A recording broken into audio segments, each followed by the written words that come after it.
Yeah, J. Cole? Cold World, baby. You know they ain't called me that for no reason. Oh, true. You want to introduce our guys that we about to bring on next? Yeah, my younger guys, my younger bros, I like them, seeing what they got going on, we got to respect it. We got to, collab, show more people that it's a lane for everybody.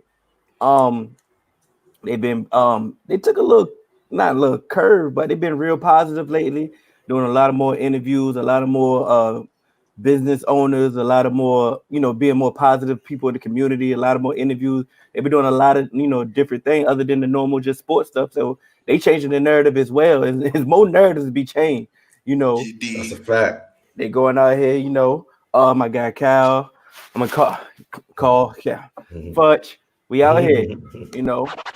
Microphone check 1, 2, 1, 2. My style is impetuous, my defense is impregnable, and I'm just ferocious. I want your heart, I want to eat your children. I'm supposed to be a franchise player, and we're in here talking about practice. This is what's great about sports. This is what the greatest thing about sports is. You play to win the game. Hello? The Off the Strip Sports Podcast.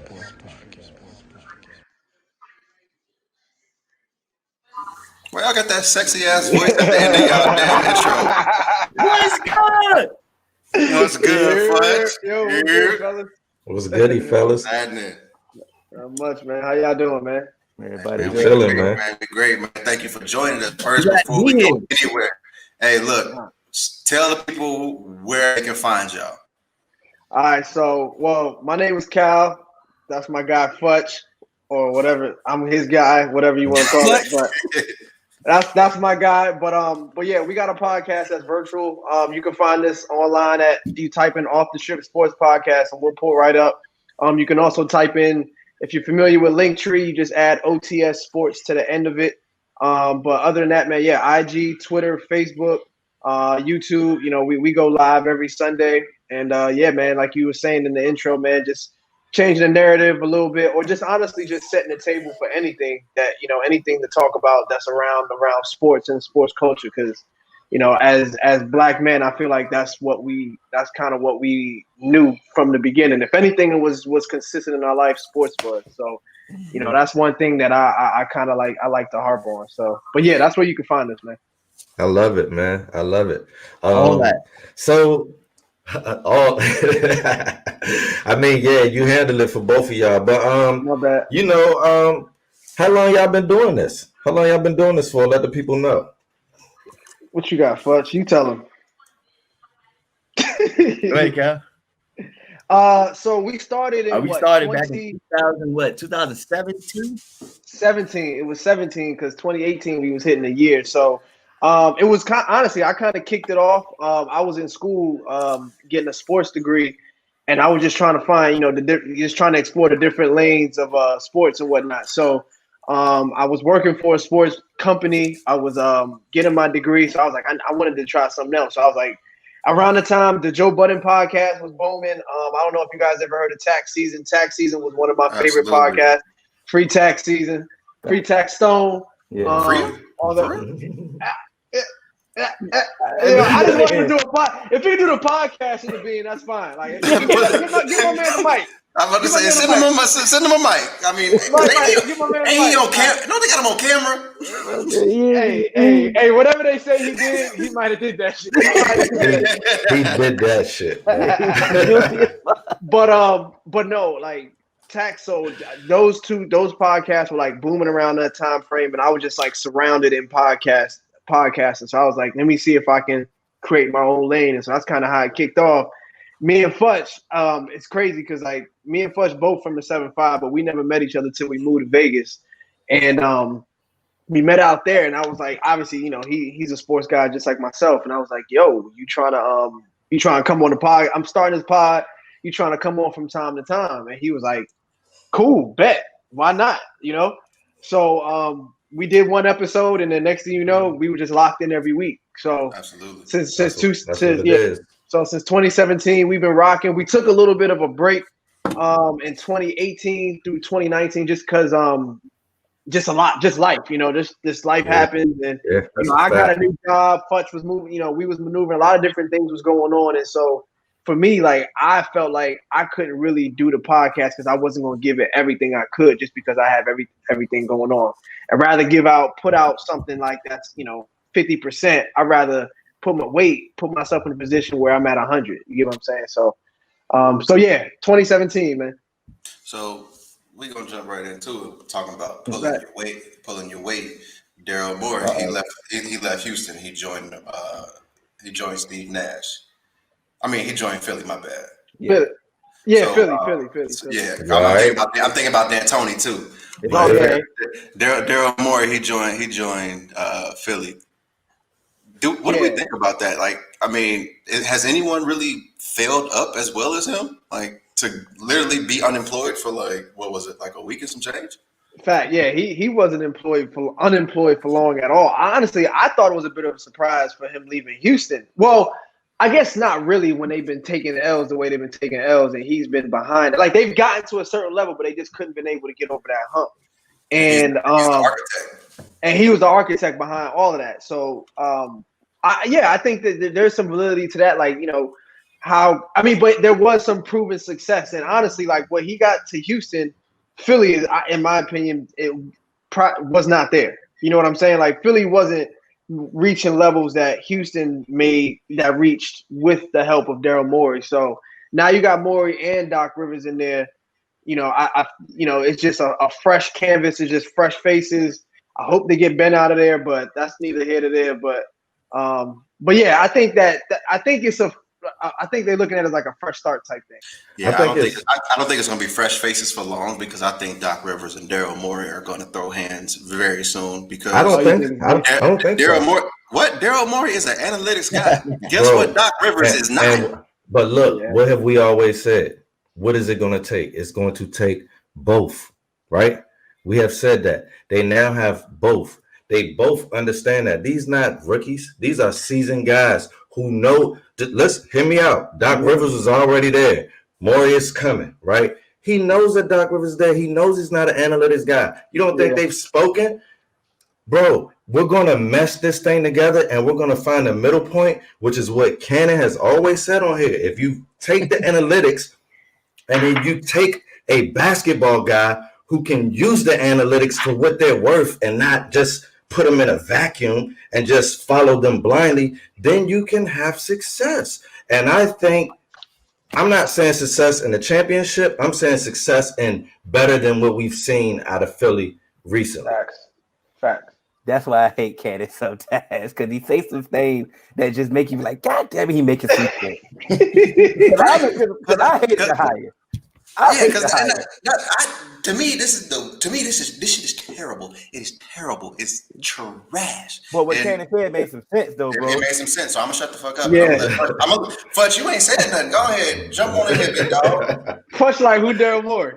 I know he is succeeding. Hey, but I just don't got no love for Philly though. I ain't got no love for Philly, Ben. None of them. Like good in Philly? It don't make a difference to me because I told D Hill before this even started. Hey, JR, wherever JR is, I knew that shit was coming. And it's like none of this shit matter because we ain't talking about JR in basketball. And it makes sense. If you know Fudge, it's probably the only rare time that you see him with a shirt. So I did it because I'm like, let me go in 3-man weed. Let me go over the Thank you. That's the only reason I put it. This BP joint though, I think you got Dion on Hill, but that's the only reason. Finesse a league. Yeah, man. And to piggyback, not to piggyback. I feel like I'm in a damn Zoom meeting. I gotta relax. I'm all for it. But what you were saying, Cannon, like I agree. Like if with an analytics guy, like something Doc Rivers is not. But I think if, like you said, like did he not talk to him before they pulled up? Like, yo, I'm on my way to Philly. What's up? And like, if anything, like if Morey can teach it to Rivers in the language that he understands, then obviously the sky is the limit. So, and I think the first lesson would be getting Ben Simmons out of Philly, but that's neither here nor there. But listen, analytics is not hard. I'm pretty sure Doc Rivers understands analytics, but he's a basketball guy. And this is the thing. I do analytics for a living, so I know. Okay. I know coaches. I've met coaches who want the analytics, and I've also met coaches who are a basketball field guy. They don't care about the analytics. So I know both of them, right? I've dealt with both of them. So it's like I just know how they are. And so Doc Rivers, he understands all of it. But it's just like that's not what he uses to coach. But like you said, if he's willing to give a little bit and at least look at some of these analytics, then he'll find that some of these analytics are very, very important. And one that I tell Hill and AJ about all the time, probably the most important for basketball that they don't talk about is just a efficient possession. And that's just a possession where they will mark that in analytics as you come down the court, you get into a set, and you get a decent look at the rim with a decent amount of time on the shot clock left. And even if you don't make it, that is going to be marked as a high percentage or a high efficiency possession. So the team who can do more of that 9 out of 10 times out of every stat game that I've ever done, the team that has done that the most always wins. And so if you can get coaches to understand that, a lot of these other stats don't mean nothing. Yeah, AJ, wow. Man. AJ out here turned up. My man. Wow. In his bag. All right, AJ. Hey, all right, AJ. It's a Henny night. At the end of the day, before we transition, they're gonna have to get this change at personnel. They're gonna have to get some shooters in regardless. So bringing in Daryl Morey may help. He may can find some shooters, but if they don't find no shooters, I don't give a damn who they bring in. Yeah. It ain't gonna work. That's true. It ain't gonna work. Yeah, because you got a point guard that don't shoot wearing a shooting sleeve every game. Like that don't make sense. We gotta make sense of that. You know what I'm saying? Like that ain't clicking. It's Halloween every day for Ben Simmons. Every time it's Halloween. We gotta exactly. He in costume, bro. Right. He in costume, man. That's a fact. Well, man, speaking of some other shit that ain't gonna work, you know, we like to change the narrative, and so we actually gonna deviate from sports. And one of, especially like I don't know about y'all, but us here at 3 Man Weave, we are definitely hip hop heads. So one of our guys, he just dropped a new album, Reason, but he has some interesting comments to make on the Breakfast Club this morning, and we want to get y'all thoughts on what y'all think about what he said. Honestly, I'm gonna say this, like, and I'm probably whatever. Here it is. I feel like women should give men that are faithful credit for that. Like, women will act like it's the same thing as a woman being faithful, and it's like it's not the same thing. Like, honestly, it's not. But I just feel like what you said is true because, like, I haven't cheated since October 2016. Okay, now he just talking some bullshit. But like what Charlamagne talking about? Man? Yeah. So I want to ask y'all thoughts. Do y'all think that, you know, if you are in a committed relationship and as a man, if you are actually being, you know, truly faithful, should you actually be commended for that? Should you get, you know, hand claps? Should you get applause? What do you think? Should that be acknowledged that, hey, like you're actually being faithful in this relationship? Punch, go ahead, bro. You want to go first, guy? Let me tell you what a wise philosopher once told me before you go, Fudge. Hey, I'm gonna just say this: a man is never gonna get credit for anything he is supposed to do. Mm-hmm. Go ahead, Fudge. That boy preaching from the choir, man. All right. Ooh. That's valid, Cannon. So boom, it's was like was that me? I probably it was him. I like my balls. It was. Go ahead, Fudge.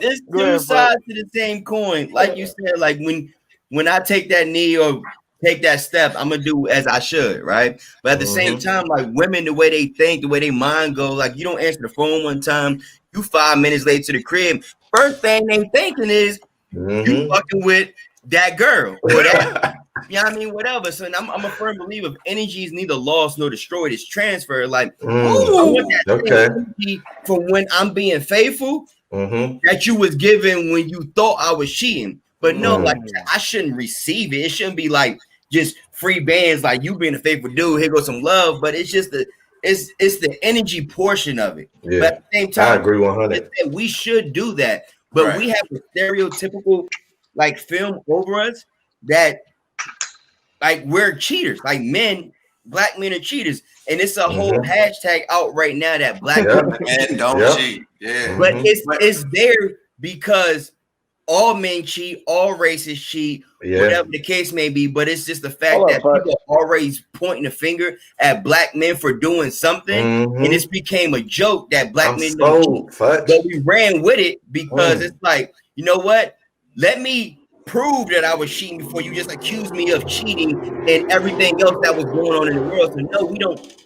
It's not that we need it or validation should be given. It's just everything in a whole circle of why I kind of was like, you know what? You don't got to be like, you a good dude, you cheating, but I mean, come here, let me rub you back for being a good dude. Like, you don't got to say those words, but the same energy that you would give me, that's a I fact. still want. I want it. I'm good, dude. Give me that. Yeah, and something that you said is, you know, the whole black men don't cheat. People take it as a joke, and that's kind of my issue, because what it is that it's a narrative out there, and what men are trying to do is change that narrative. Because if you look at our generation, especially just kind of the people that I like that we may know, especially kind of, you know, Hill, me, Ken, and Futch.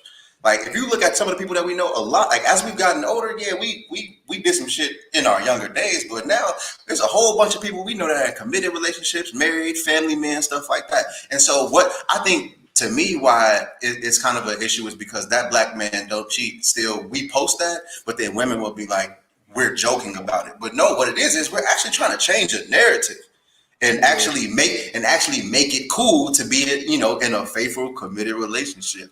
And so as long as women are still taking us as a joke for saying it, it's almost like, but we're actually trying to do something. And so I'm not saying you need to roll out the red carpet and give us a parade, but also, you know, as women talk about, you know, the love languages so much, do they know their love language? Do you know your love language? One of the love languages is words of affirmation. So if I'm out here being faithful to you, you don't have to tell me, you know, you are such a good dude because you are faithful. But no, it's just like if you have a good meal, you like, oh, who cooked this? This is good.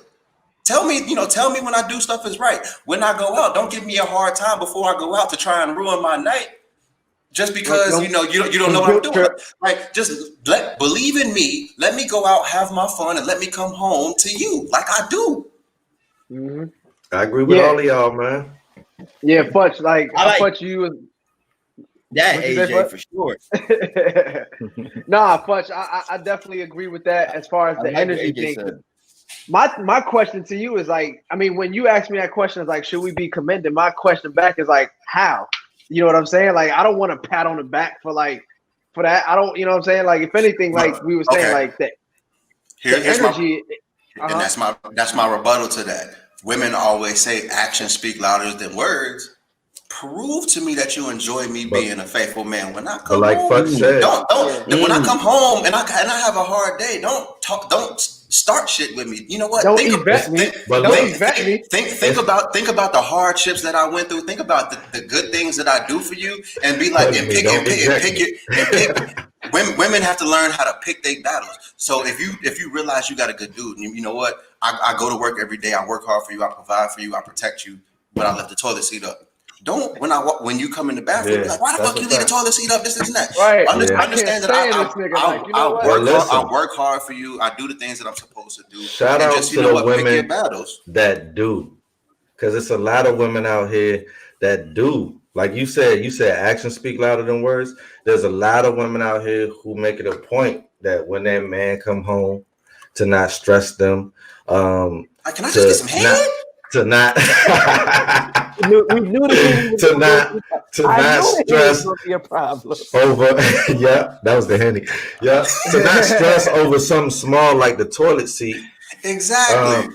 But you know what? It's never really about the toilet seat. The toilet seat is an excuse for other issues, man. And if y'all are arguing about the toilet seat, come on now. You know, Hov got a bar for everything. Come on now. Hov got a bar for everything. You can't slip a Hov bar in on me. Now, I'm here, bro. But now what I will say is, if y'all are arguing about a toilet seat, y'all lack communication somewhere, bro. So it's like, Fletch said it perfect. It's energy transferred. So it's like if you are taking care of mostly everything and you leave that toilet seat up, it's gonna be, I ain't even tripping, babe. Come here, let me give you some head because you deserve it. Okay. You feel me? But it's but if you ain't really based off what cannon off, boy. but if you ain't really doing the thing, like Fletch said, because it's energy, it's being transferred. So if you only faking the funk and presenting that you're doing right, but you're not really doing right, then all of those things ain't going to be transferred. And sometimes it just takes time, bro. Just takes time. I got a question. Yep.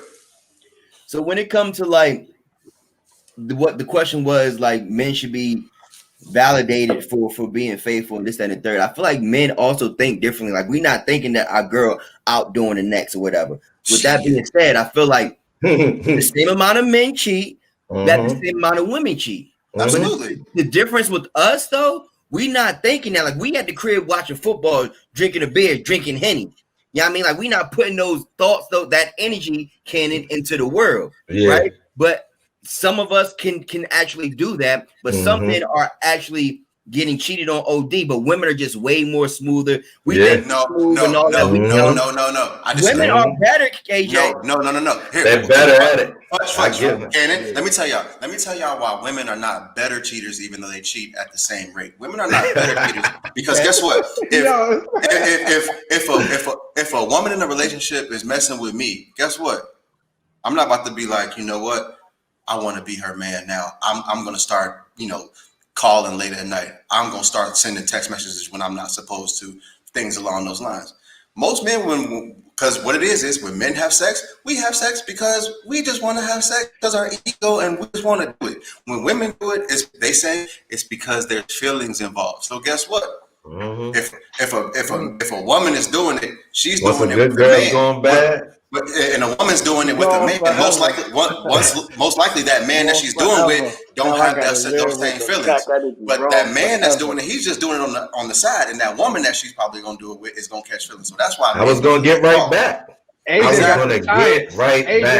Hey, but real talk over all of this, you could honestly throw social. I'm gonna drop the spade and just let that spade be social media and let that play a part in this whole conversation.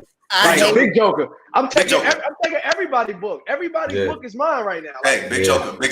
Yeah, y'all done. You know what I'm saying? Like that's the, and me and Fletch were talking about it this past Sunday, just like the gifts and the curse of social media. Whereas, like, in one instance, you got validation when you see certain things, or when you see like certain fruits of your labor, being displayed on a big stage like Instagram with somebody with a couple million followers, whatever the case may be.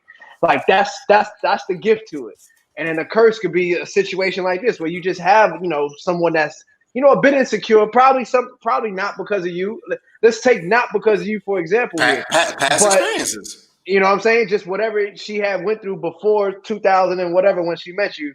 But because of that, like I'm on social media. Oh, you got to be doing this. If I'm seeing it on the gram, you got to be guilty.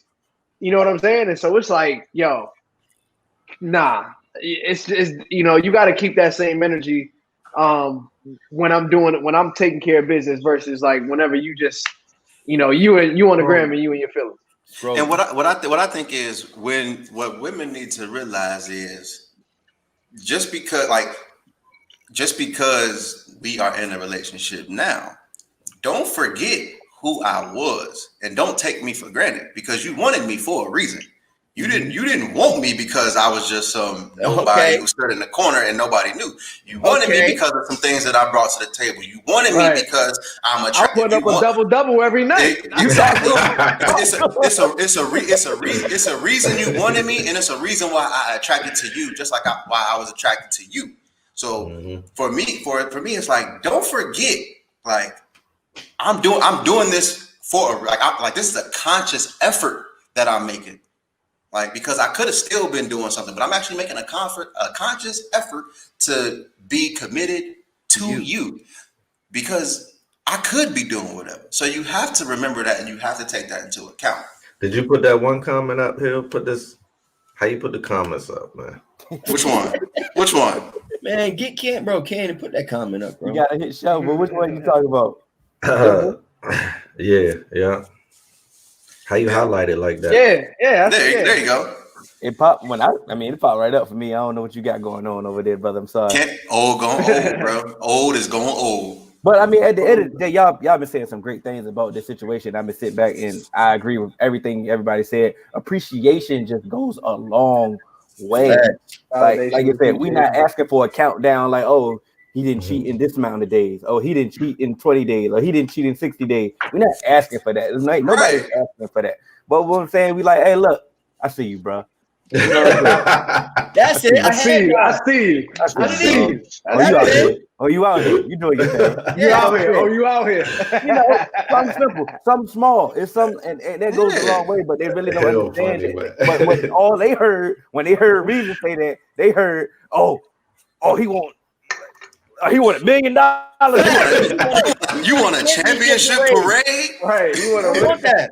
That ain't what I want. That's not what I want. I just want some energy. I just want some GVO, man. I just want some good vibes only, baby. I just want your energy. I just want your energy. That's it. That's all I'm here for, man. That's all I'm here for.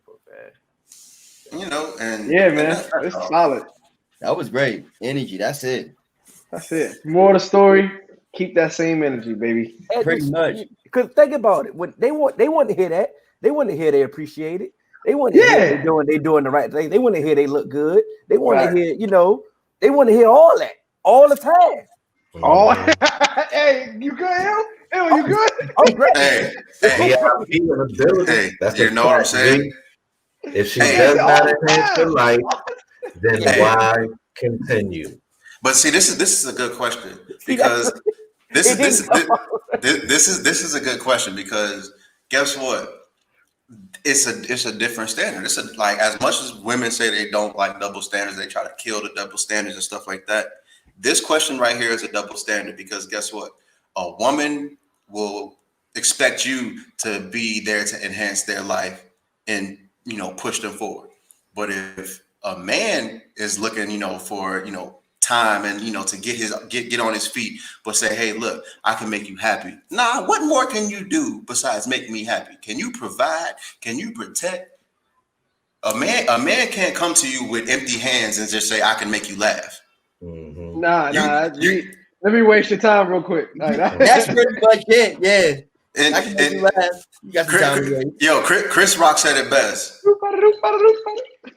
Men are the only creatures that cannot be loved unconditionally. We have to have conditions. Babies can be loved unconditionally. Yeah. Women can be loved unconditionally. Pets can be loved unconditionally.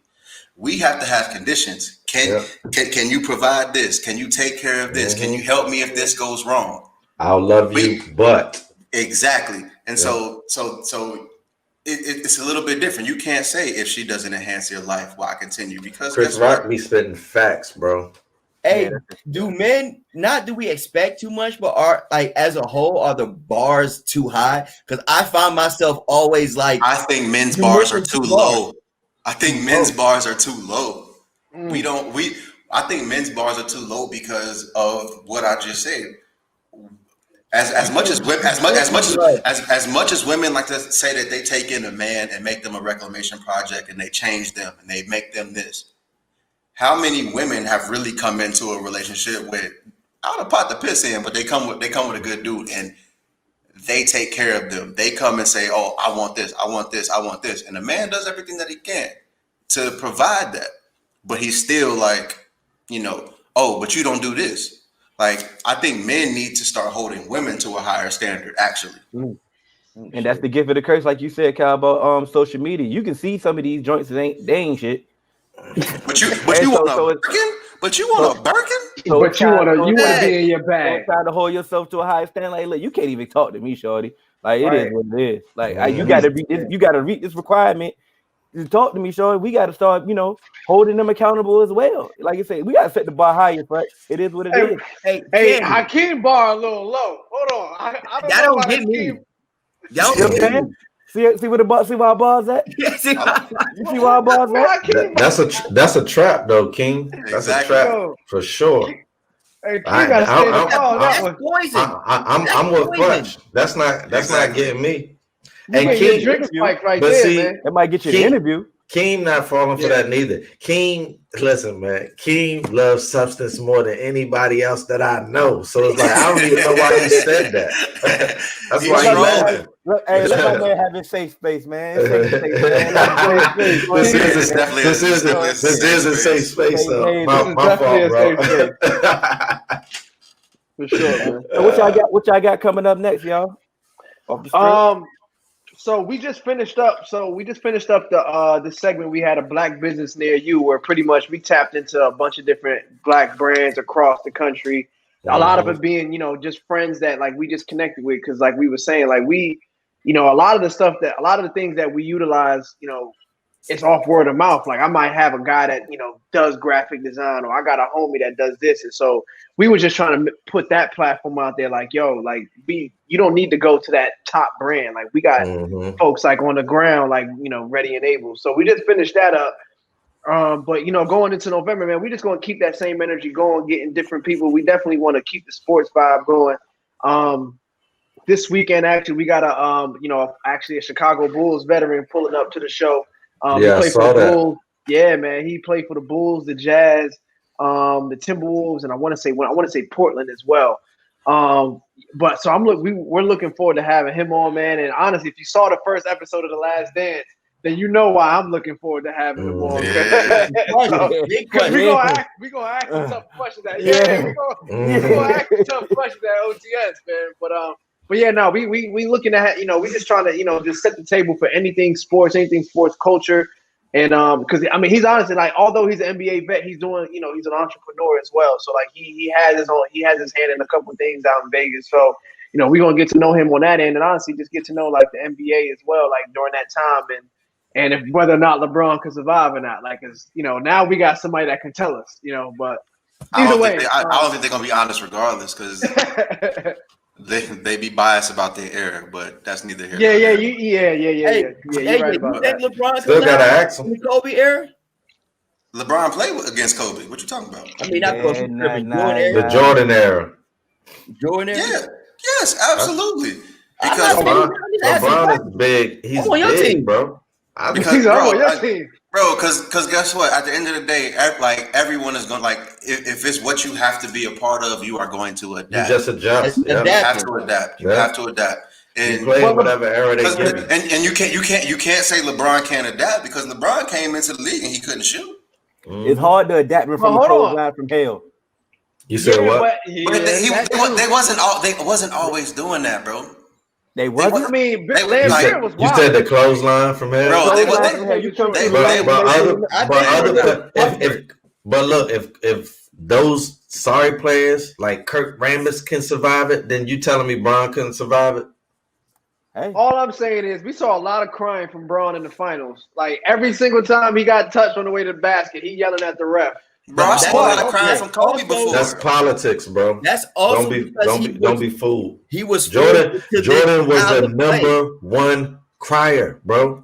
I'm a Jordan fan, bro. They changed superstar rules because of Jordan. He's a number one crier, bro. They changed those rules and because of Jordan. I don't know if Jordan was but it's crier, not just Bron. It's not. Listen, I don't think anybody on this show is more of a Jordan fan than me. I'm just willing to go. Okay. I'm willing to go out there and say it. You had it.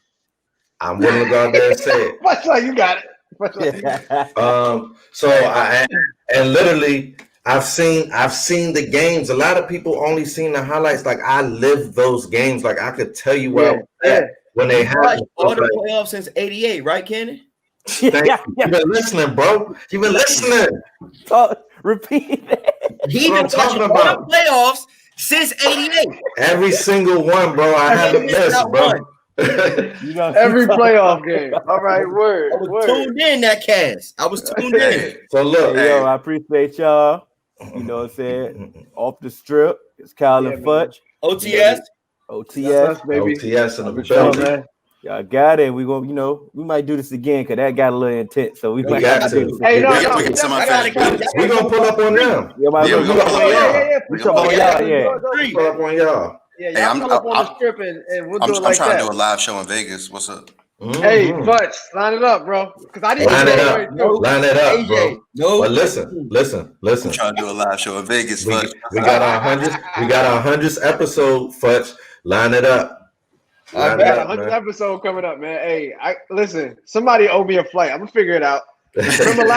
Remember last year? Like this should be the year I'm supposed to be taking all the vacations anyway. So hey, we Right. lined them up, bro. All right. Did it. We gonna Hey, link. We gonna all right, link. bet. So we want to thank the guys from Off the Strip podcast, man. Like you hear it now, it was fun time. So we definitely gonna do this again, and we For will sure, holler man. at y'all later. All right, Yeah, bro. Take it easy, man. Y'all be easy.